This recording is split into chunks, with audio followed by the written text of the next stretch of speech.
Bonjour. Donc, je suis Thomas Duranteau.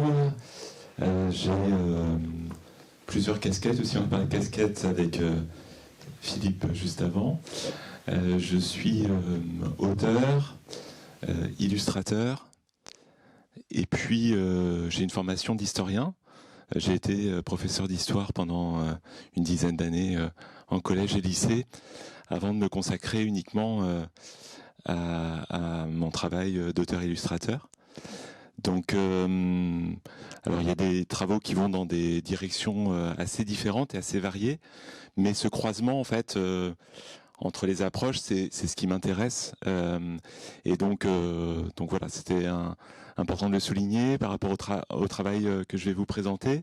Donc il est lié à un ouvrage qui est en format un petit ouvrage, des miettes et des étoiles, qui est en fait un carnet de voyage dans les camps d'extermination nazis, suite à un voyage d'études que j'ai fait avec d'anciens déportés à Auschwitz, Birkenau, Majdanek et Treblinka, donc en Pologne.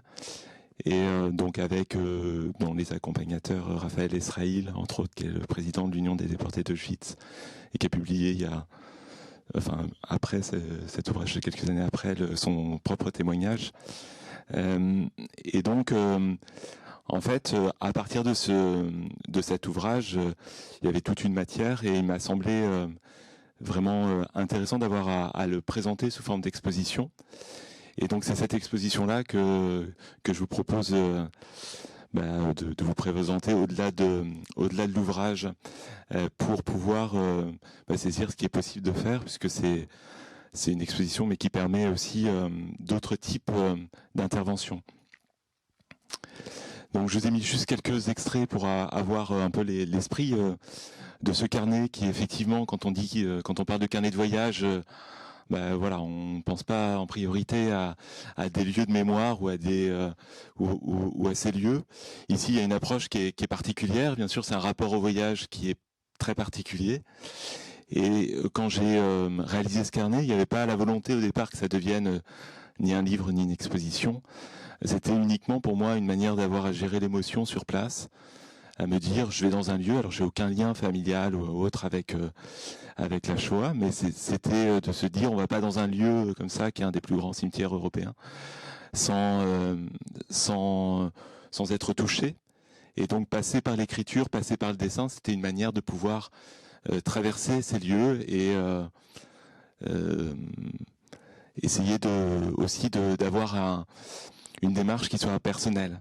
Et c'est à la fin en fait de ce voyage de quelques jours, hein, qui était en gros d'une semaine, en montrant les quelques dessins aux déportés qui m'accompagnaient, que Raphaël Esraïl entre autres m'a dit ce serait intéressant que ça devienne quelque chose, quoi. Et ça a cheminé. Et en fait, il y a eu tout un travail ensuite d'écriture véritablement, c'est-à-dire de rentrer dans la démarche de ce qu'avait été ce voyage pour moi, de le mettre en résonance avec d'autres choses, entre autres mes lectures, et d'avoir à saisir en quoi l'approche documentaire et l'approche sensible de lieux comme ça n'étaient pas des approches contradictoires, en quoi ce qui me paraissait à cette époque-là comme quelque chose d'un peu tiraillant moi-même, puisque j'avais mon métier de professeur d'histoire, j'avais eu ma formation d'historien, et à côté de ça, je dessinais, je peignais, j'écrivais essentiellement de la poésie. Et à travers ce voyage, en fait, les choses se sont un peu réunies en me disant, mais en fait, derrière toutes ces démarches, je recherche, c'est une recherche. Hein, Philippe Rousseau, l'intervenant précédent, le disait également, c'est-à-dire c'est sa propre recherche en fait. Et là, de saisir en quoi tout ce qui nous constitue, c'est une même recherche. Et donc voilà, juste quelques éléments pour pas trop m'attarder, pour vous montrer aussi que c'est un travail par fragments. Hein, si j'ai appelé ça des miettes et des étoiles, l'idée de miettes était présente dans ce carnet. Il n'y avait pas l'idée de faire des jolies images, si on peut le dire comme ça. Vous avez par exemple à l'entrée du camp, enfin l'idée c'était pas de prendre ma feuille et d'avoir à centrer pour qu'on voit bien l'inscription bien connue Arbeit macht frei, mais plus d'avoir à se dire ce que je prends, puisque je le fais en marchant, en étant en même temps guidé par les déportés. Ce n'est que des fragments, parce que je ne peux aborder ce lieu que par fragments en fait, et je ne peux pas avoir une vision et ni avoir l'ambition d'avoir une vision totale de ce lieu et de cette histoire. Donc il y a tout ce cheminement-là, avec des choses très différentes, donc qui ont été réalisées sur place, puis d'autres aussi à mon retour en atelier, un travail par la gravure, par exemple. Donc, dans le cadre de l'exposition, en fait, eh bien, tous ces travaux de taille assez différente, puisqu'il y a des pages de carnet, mais aussi des peintures plus importantes en taille, eh bien, sont exposées. Dans ce carnet, il y a également des petites parties BD. Donc, je vous ai mis juste des extraits, sans rentrer dans les détails là aussi. Où pour cette BD-là, par exemple, je me représente moi-même rencontrant un personnage imaginaire dans ce camp que j'ai appelé Cendre, avec un visage de gribouillis, et ayant un dialogue avec lui qui reprenait les interrogations que j'avais pu avoir aussi sur place, à la légitimité que je pouvais avoir à écrire et à dessiner dans un lieu comme ça, et de se dire quel sens ça peut avoir que de créer dans un lieu comme celui-ci. Et le fait d'être en même temps dans l'écrit ou le dessin, c'était aussi de se questionner sur le sens de passer par le dessin ou du sens que ça pouvait avoir de passer par l'écrit, de se retrouver à se dire telle chose je peux pas le dessiner, mais je peux peut-être l'écrire, et inversement. Donc c'est ce cheminement, hein, en quelques mots. Suite à la publication de cet ouvrage, il y a eu donc la volonté d'en faire une exposition qui a été présentée pour la première fois dans une version totale, c'est-à-dire avec l'ensemble quasiment des originaux et des reproductions au musée de la Résistance de Limoges, où ont été prêtés aussi des objets venant du musée mémorial d'Auschwitz, pour reprendre le cheminement du livre par le cheminement dans l'espace de cette exposition, et qui a été présenté aussi à Paris en mairie d'arrondissement, à la mairie du 12e et à la mairie du 10e arrondissement, donc qui s'est adapté à des structures un peu différentes.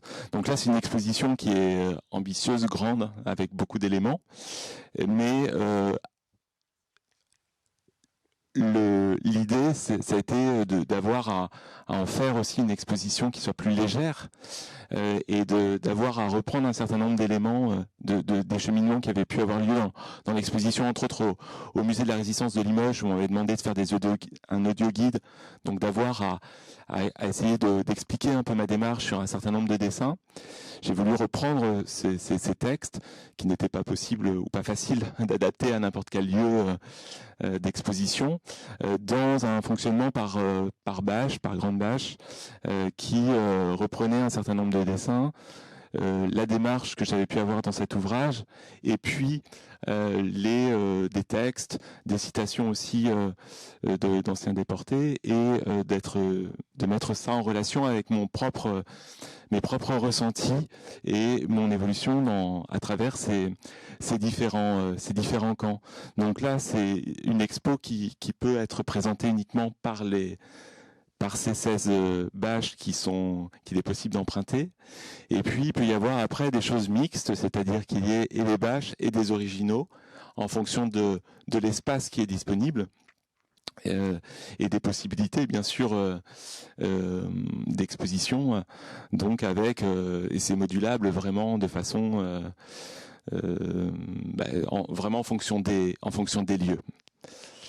On m'indique que j'arrive au bout de mon temps. Juste pour évoquer extrêmement rapidement, pour pas faire prendre de retard, qu'il y a d'autres ouvrages qui ont également fait l'objet d'expositions. Un ouvrage sur le parcours de Narcisse Pelletier, qui est un jeune Vendéen qui s'est retrouvé abandonné en Australie alors qu'il avait 14 ans, au nord-est de l'Australie, et qui a vécu 17 ans parmi un groupe aborigène, les Wantala, au milieu du 19e siècle. Et donc il a donné son témoignage puisqu'il a été récupéré 17 ans après. Et ce témoignage que j'ai publié ici et que j'ai illustré également, eh bien, il y a une exposition qui a été présentée au Muséum d'histoire naturelle de Nantes c'est durant l'année 2020 avec les difficultés de cette année, mais voilà, qui est aussi disponible pour être éventuellement présenté en bibliothèque ou ailleurs. Et enfin, je termine avec ça, un dernier ouvrage qui est Maître de vie, alors qu'il y a un livre un peu particulier puisque c'est un livre accordéon, pardon, le porolo. Oups là, ben voilà. Au moins, ça permet de se rendre compte de l'ouvrage qu'on peut déplier indéfiniment, enfin pas indéfiniment, mais au moins sur quelques mètres. Voilà, hein, qui est recto verso et qui est en fait une rencontre avec les modèles égyptiens, qui sont des petites statuettes qui étaient présentes dans les tombes en Moyenne-Égypte. Et il y avait l'idée de se dire qu'est-ce qui se passe quand il y a une rencontre comme ça avec des objets historiques ou artistiques, et en quoi on va s'arrêter devant un objet plutôt qu'un autre, en quoi on va être arrêté, et quel écho il y a entre ces objets-là et sa propre histoire. Et c'était vraiment l'idée d'avoir à creuser, là aussi, par l'histoire de l'art, la place de ces objets dans l'art égyptien et pourquoi ces objets-là m'ont accroché particulièrement. Et puis, d'un point de vue personnel, qu'est-ce qui se passe dans ma vie à ce moment-là pour que cette rencontre ait lieu. Donc, c'est autour de ce parcours. Et là aussi, il y a une exposition qui a été présentée à la médiathèque de Nexon, là aussi cette année, l'année dernière, en 2020. Et voilà, qui est aussi toute prête pour être exposée. Voilà, merci.